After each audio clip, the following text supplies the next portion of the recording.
How else could the world have come into being? How else could there be life, in all its rich diversity, with every species looking uncannily as though it had been designed?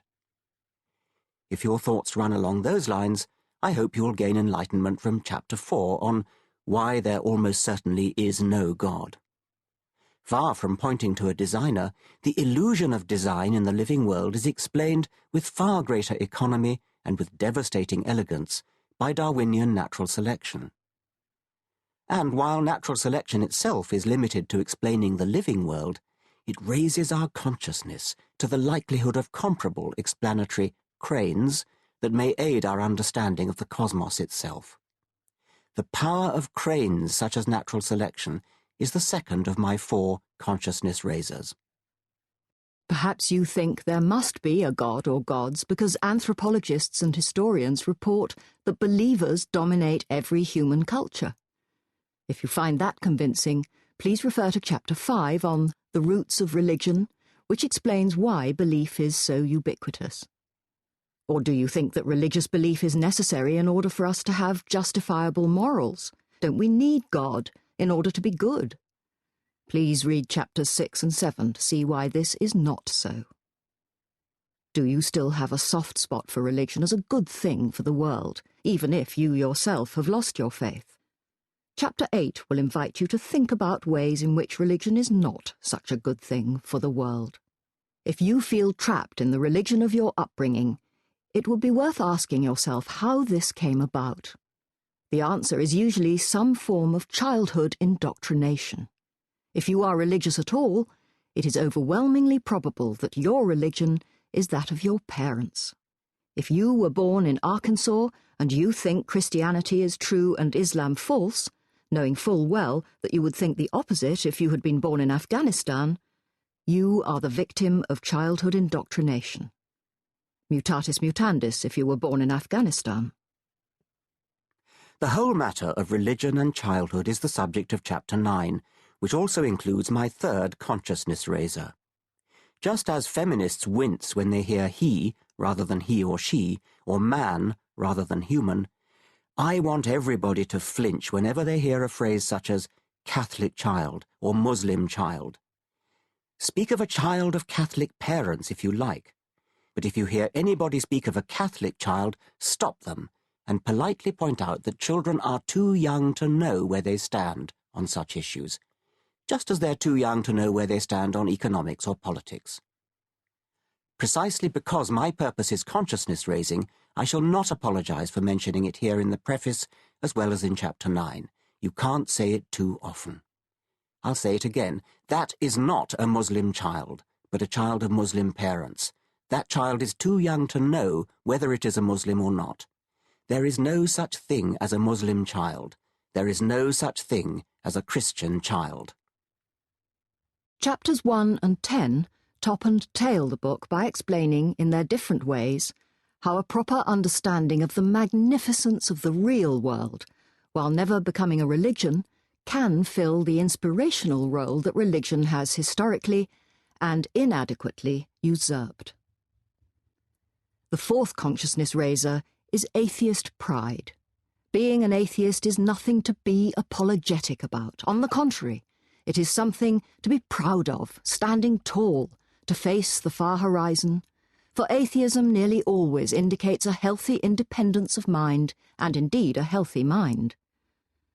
There are many people who know in their heart of hearts that they are atheists, but dare not admit it to their families or even in some cases to themselves. Partly this is because the very word atheist has been assiduously built up as a terrible and frightening label. Chapter 9 quotes the comedian Julia Sweeney's tragicomic story of her parents' discovery, through reading a newspaper, that she had become an atheist. Not believing in God, they could just about take. But an atheist? An atheist? The mother's voice rose to a scream. I need to say something to American readers in particular at this point, for the religiosity of today's America is something truly remarkable. The lawyer Wendy Kaminer was exaggerating only slightly when she remarked that making fun of religion is as risky as burning a flag in an American Legion hall. The status of atheists in America today is on a par with that of homosexuals 50 years ago. Now, after the gay pride movement, it is possible, though still not very easy, for a homosexual to be elected to public office. A Gallup poll taken in 1999 asked Americans whether they would vote for an otherwise well-qualified person who was a woman, 95% would, Roman Catholic, 94% would, Jew, 92%, Black, 92%, Mormon, 79%, homosexual, 79%, or atheist, 49%. Clearly, we have a long way to go. But atheists are a lot more numerous, especially among the educated elite, than many realize. This was so even in the 19th century, when John Stuart Mill was already able to say, "The world would be astonished if it knew how great a proportion of its brightest ornaments, of those most distinguished even in popular estimation for wisdom and virtue, are complete sceptics in religion." This must be even truer today, and indeed I present evidence for it in Chapter 3. The reason so many people don't notice atheists is that many of us are reluctant to come out. My dream is that this book may help people to come out. Exactly as in the case of the gay movement, the more people come out, the easier it will be for others to join them. There may be a critical mass for the initiation of a chain reaction. American polls suggest that atheists and agnostics far outnumber religious Jews, and even outnumber most other particular religious groups.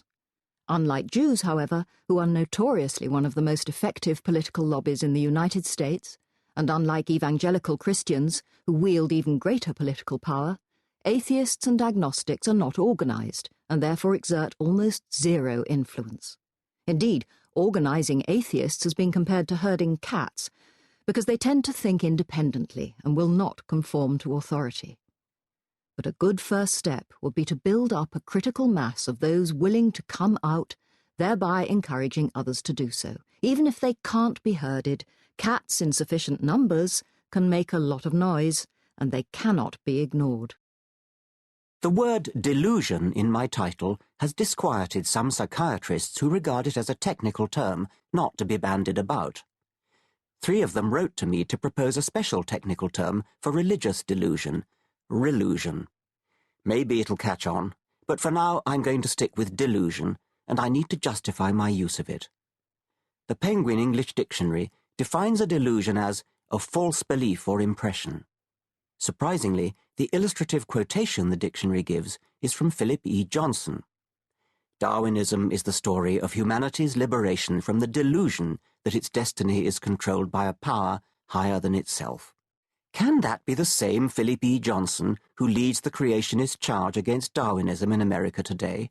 Indeed it is, and the quotation is, as we might expect, taken out of context. I hope the fact that I have stated as much will be noted, since the same courtesy has not been extended to me in numerous creationist quotations of my works, deliberately and misleadingly taken out of context. Whatever Johnson's own meaning, his sentence as it stands is one that I would be happy to endorse.